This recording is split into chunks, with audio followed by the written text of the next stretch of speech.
사람은 이 무언가를 통하여 많은 영향을 받습니다. 아마 가장 큰 영향은 부모를 통하여 받습니다. 이 태어나면서부터 받기 때문에 그리고 거의 일평생을 또 그 영향력이 미치게 됩니다. 또는 책을 통하여 받기도 하고 어떤 사람은 또 친구를 통하여 또 스승이나 또 선배를 통해 받기도 합니다. 자신은 영향을 별로 받지 않는다라고 말하는 사람들도 자신은 모르지만 여러모로 영향을 받게 됩니다. 그 대표적인 것이 욕하면서 따라서 한다라는 것이죠. 그게 시어머니와 며느리 사이입니다. 그렇게 고됐게 시집살이 하면서 나는 나중에 며느리한테 나는 절대로 시집살이 시키지 않겠다라고 하는데 나중에 가보면 자신도 며느리한테 똑같이 시집살이를 시키고 있습니다. 군대도 그렇습니다. 요즘은 군대에 괴롭힘이나 구타는 없지만 옛날에는 정말 심했습니다. 이 하루라도 맞지 않으면 잠이 오지 않을 정도로 거의 매일 맞았는데, 그런데 선임에게 괴롭힘을 받으면서 내가 선임이 되면 나는 후임들한테 잘해주겠다라고 하지만 그 역시 고참이 되면 또 후임한테 고참이 했던 것처럼 똑같이 하고 있습니다. 이렇게 사람은 꼭 누군가에게 영향을 받는다라는 것이죠. 1961년도에 프랑스에서 한 유괴 사건이 일어났습니다. 대형 자동차 회사의 사장 아들이 납치가 됐는데 이 범행이 너무 완벽해서 이 수사가 쉽지가 않습니다. 약 200명의 경찰이 동원되고 연방수사국과 인터폴까지 합세를 해서 수사를 했지만 1년이 넘게 잡히지를 않습니다. 다행히 1년 6개월 만에 이 유괴범들이 잡게 되었는데 유괴 사건이 거의 없던 이 프랑스에서 어떻게 그렇게 완벽하게 경찰들을 속일 수 있었는지 이 경찰들도 궁금해했습니다.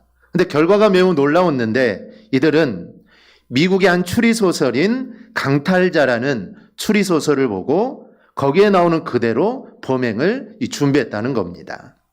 이 책의 범행에 대한 내용이 아주 세밀하게 아주 짜임새 있게 나와 있었기 때문에 그대로 모방했는데도 거의 2년에 걸쳐서 이 범인을 잡을 수가 없었다는 겁니다. 모든 사람이 책을 읽는다고 다 범죄자가 되는 건 아니죠. 그래도 책이 주는 영향력은 분명히 있습니다. 책뿐 아니라 이것은 사람도 마찬가지입니다. 우리가 이스라엘의 역대 왕들을 살펴보고 있는데 거기에서 우리가 느끼는 것 중에 하나가 바로 이 영향력입니다. 시작에서 말씀드렸듯이 사람은 부모로부터 많은 영향력을 받습니다. 지금 우리가 이스라엘의 왕들을 살펴보고 있기 때문에 그중 으뜸이 바로 아버지가 어떤 왕이냐 하는 점입니다. 물론 히스기야 같이 훌륭한 왕 밑에서도 이 므낫세 같은 이런 악한 왕이 나오기는 하지만 어쨌든 대체적으로 보면은 아버지의 영향력을 많이 받습니다. 그렇지 않을 수도 있습니다. 그런데 왕들을 자세히 살펴보면 아버지 왕의 영향력이 분명히 있습니다. 예를 들어 하나님을 사랑했던 히스기야와는 달리 이 므낫세는 가장 악한 왕이었습니다. 그런데 그런 므낫세가 하나님의 징계를 받자 돌아서죠. 지난 시간에도 말씀드렸듯이 저는 그것이 므낫세가 히스기야 왕으로부터 아버지로 받은 영향이라고 생각을 합니다. 그래서 이 자녀들에게 신앙교육을 잘 시켜야 합니다. 자녀들이 하나님 말씀을 듣든지 듣지 않든지 말씀을 들려줘야 한다는 것이죠. 그래서 말씀이 자녀들에게 계속 들어가야 합니다. 그러면 그 말씀이 자녀들이 어려움을 당할 때 또 고난을 당할 때 자녀들을 하나님께로 돌아오게 한다는 겁니다. 어려움을 당하고 고난을 당하면 믿음의 사람들은 하나님을 생각합니다. 주일학교 때 아니면 학생회 때 믿었던 그 하나님을 생각을 하게 되죠. 그리고 하나님께로 돌아오는 계기가 마련이 됩니다. 그런데 하나님에 대한 신앙이 들어있지 않으면 어려움을 당할 때 세상으로 나가고 하나님을 찾을 수 없게 됩니다. 그래서 어찌하든지 아이들에게 계속해서 하나님 말씀을 들려주어야 한다라는 것이죠. 만약에 히스기야도 악한 왕이었다면 아마 므낫세가 징계를 받고 돌이키는 거 이거 쉽지 않았을 겁니다. 왜냐하면 많은 왕들을 우리가 살펴보지만 하나님의 징계를 받고 돌아서는 왕들은 거의 없습니다. 그래서 왕들의 일대기를 보면 처음에는 좀 좋았다가 하나님의 징계를 받고 망하는, 이게 보통 왕들의 일대기인데 므낫세는 그렇지 않았다는 겁니다. 하나님의 징계를 받고 그는 돌아섰다. 이거는 아버지의 신앙의 교육의 영향이다라는 것입니다. 그런데 안타까운 것은 이스라엘 왕이나 우리나 좋은 것은 별로 영향을 잘 받지를 않습니다. 좋은 것을 잘 따라하지 않고 오히려 이 나쁜 것은 금방 따라합니다. 아이들이 유치원이나 학교를 가면 가장 먼저 배우는 게 욕이죠. 욕 먼저 배워옵니다. 그것은 사람이 죄인이기 때문입니다.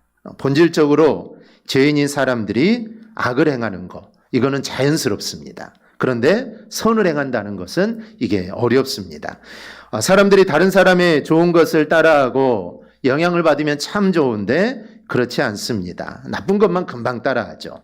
이 금묵자흑, 근주자적이라는 말이 있는데 검은 것을 가까이 하면 검은 물이 들고 붉은 것을 가까이 하면 붉은 물이 든다라는 겁니다. 결국 옆사람에게 우리가 영향을 받는데 물론 좋은 영향도 받지만 나쁜 영향은 더 쉽게 받는다는 겁니다. 그런 사람 중 하나가 오늘 본문에 나오는 아몬이라는 왕입니다. 아몬은 남유다의 15번째 왕으로 22살의 왕에 올라 2년을 다스립니다. 아주 짧은 기간 동안 왕에 있었는데 이때가 역사적으로 주전 642년에서 640년입니다.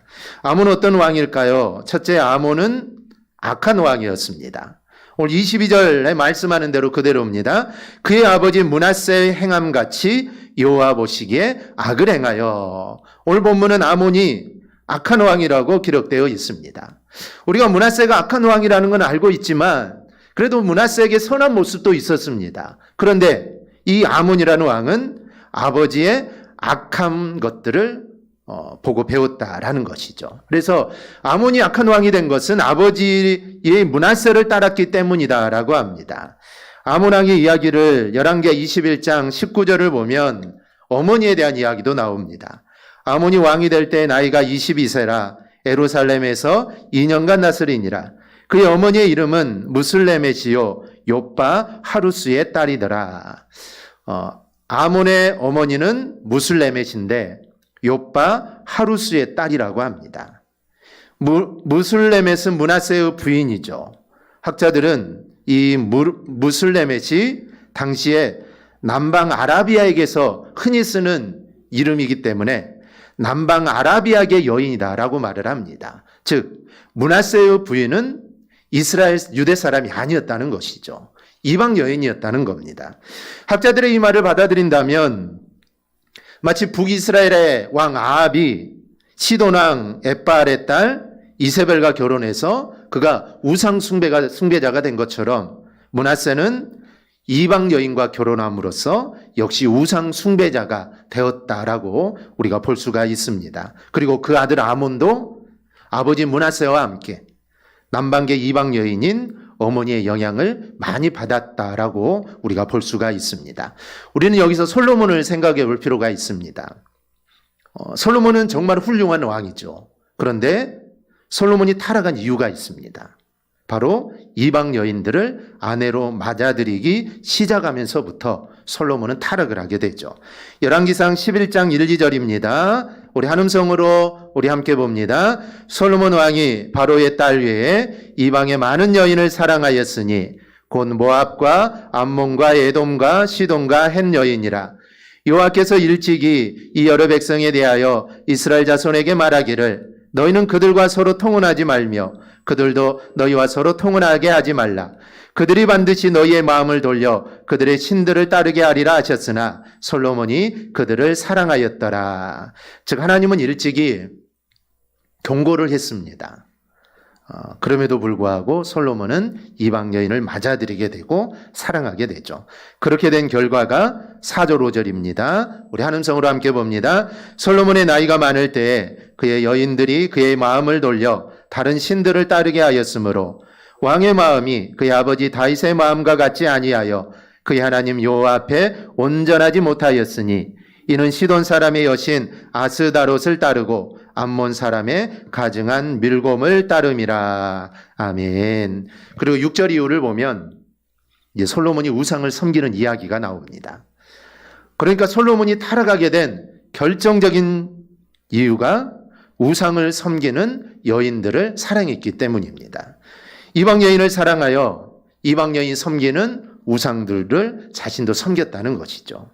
그러니 우리는 므낫세가 왜 그토록 우상을 섬기는 악한 왕이 되었는지, 그리고 그 아들 아몬이 왜 그렇게 되었는지 그 이유를 우리는 알 수가 있습니다.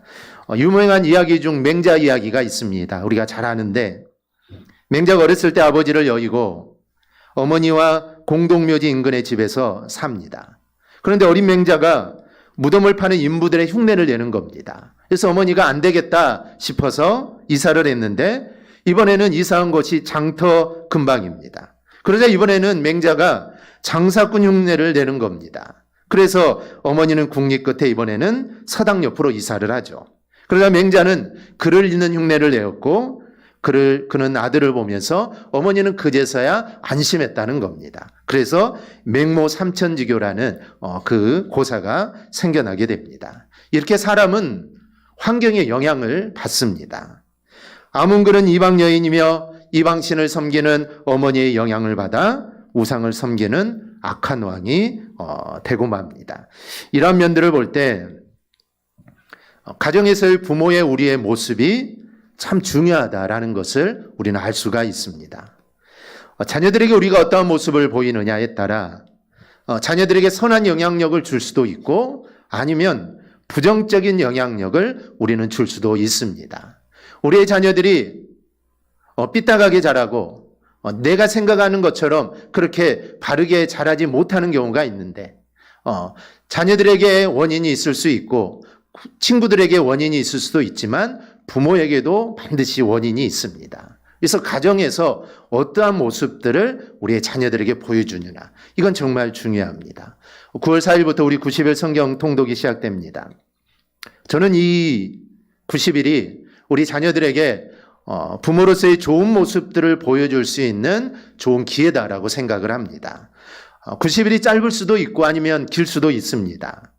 그리고 바쁜 하루의 삶 속에서 우리가 시간을 내어서 성경을 읽는다는 거, 이게 쉬운 일이 아니지 않습니까?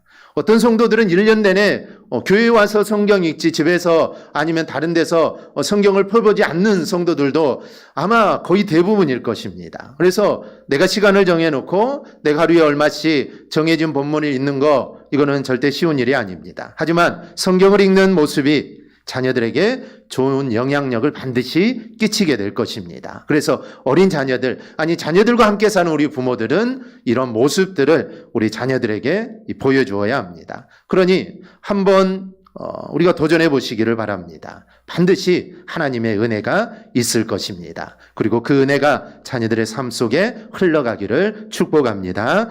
두 번째로 아몬은 많은 죄를 짓습니다.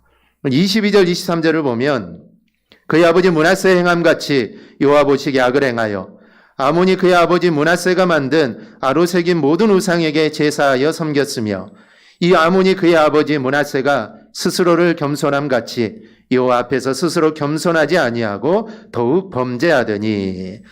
이것은 열왕기 기록과 동일합니다. 아몬이 죄를 짓는데 으뜸은 우상 숭배입니다. 22절은 그의 아버지 므낫세가 만든 아로새긴 모든 우상에게 제사하여 섬겼다라고 합니다. 어찌 보면 조금 전 말씀드린 대로 므낫세는 그의 아내의 영향을 받고, 또 아몬은 어머니였던 무슬레멧의 영향을 받아 우상을 섬깁니다. 그런데 우리가 이미 우상을 섬기는 왕들에게서 보았듯이 이 우상을 섬기면 섬길수록 이게 욕심이 더 강해집니다. 사람이 우상을 섬기는 이유가 뭘까요? 오직 하나입니다. 이 복입니다. 복을 달라고 우상을 섬기죠. 거기에는 무슨 윤리나 도덕이 없습니다. 그냥 복만 받으면 답니다. 흉을 피하고 복을 받으면 되는 겁니다. 이스라엘이 자주 미혹받았던 우상이 바알과 아세라입니다. 근데 이 바알과 아세라는 그 당시에 농사의 신, 풍요의 신입니다. 전에도 말씀드렸듯이 이스라엘 사람들이 광야 40년을 살았는데 광야에서는 농사를 지을 수가 없습니다.